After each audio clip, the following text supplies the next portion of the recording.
No todo es vigilia muestra la vida de una pareja de ancianos en España, quienes tienen que lidiar y sobrellevar el abandono, las dificultades y las limitaciones de la edad, estando envueltos en actividades como ir a chequeos médicos, estar largas jornadas en el hospital y dejar que pase el tiempo mientras están en el hogar.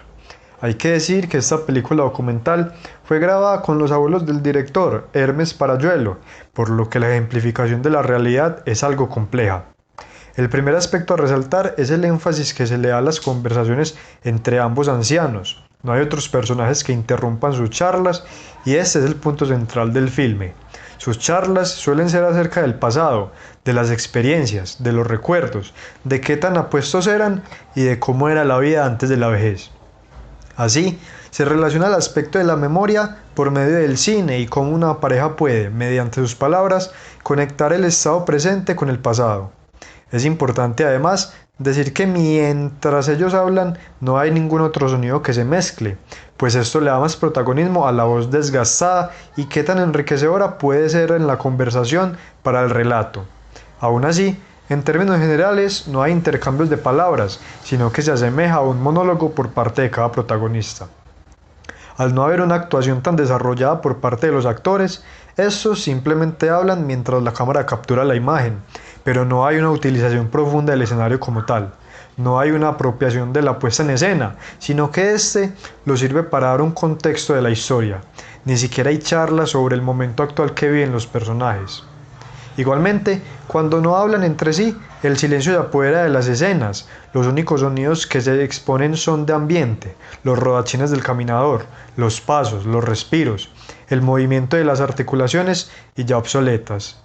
Este aspecto da una impresión de soledad absoluta, además de estar inmersos en un mundo que no los determina, tal vez con alguna música diegética que aparece en escenas cortas.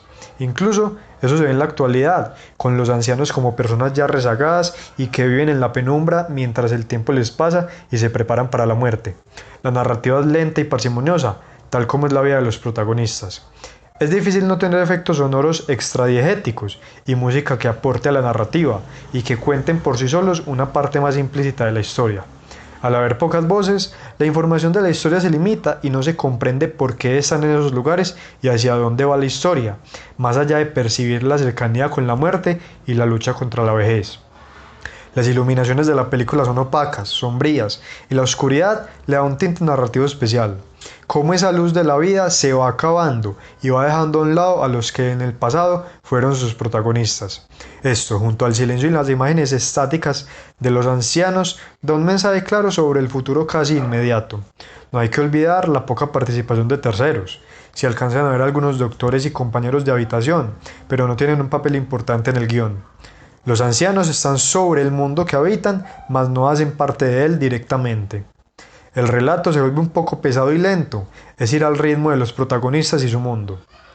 Hay que tener en cuenta también la utilización de los planos y los ángulos. Las tomas de esta película son estáticas y no hay movimientos de cámara, factor que le da tranquilidad al relato y cierta pausa en la historia. Además, las tomas son discontinuas y cada escena se da de una sola captura de imagen. Solo al final de la película se logra captar un movimiento de cámara, donde hay un plano secuencia mientras el hombre camina desde su habitación hasta la puerta de la casa. Pero en términos generales, el relato visual es monótono, con cortes bien definidos entre escenas y poca vertiginosidad.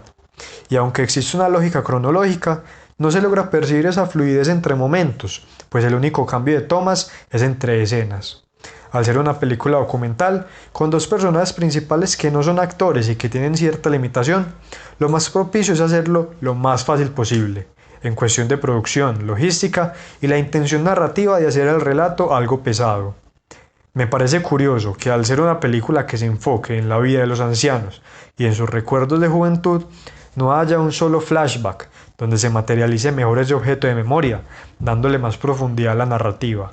En mi concepto, sería enriquecedor escenificar un hecho del pasado con otro ritmo y otra imagen más cambiante. Aún así, se entiende que al ser una película documental, este filme se desarrolle con momentos reales, además de concretarse con qué dicen los protagonistas. Para finalizar, hay tres aspectos que definen en una gran medida el mensaje del director y lo deja claro con la puesta en escena. Primero, en gran parte de escenas donde la mujer entra en el plano, esta va caminando por un pasillo oscuro mientras se aleja de la cámara, representando ese último recorrido de la vida.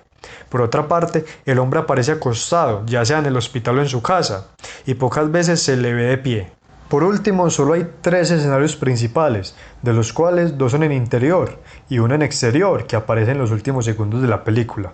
Ese mensaje de estar en secreto y marginado mientras el mundo exterior sigue avanzando.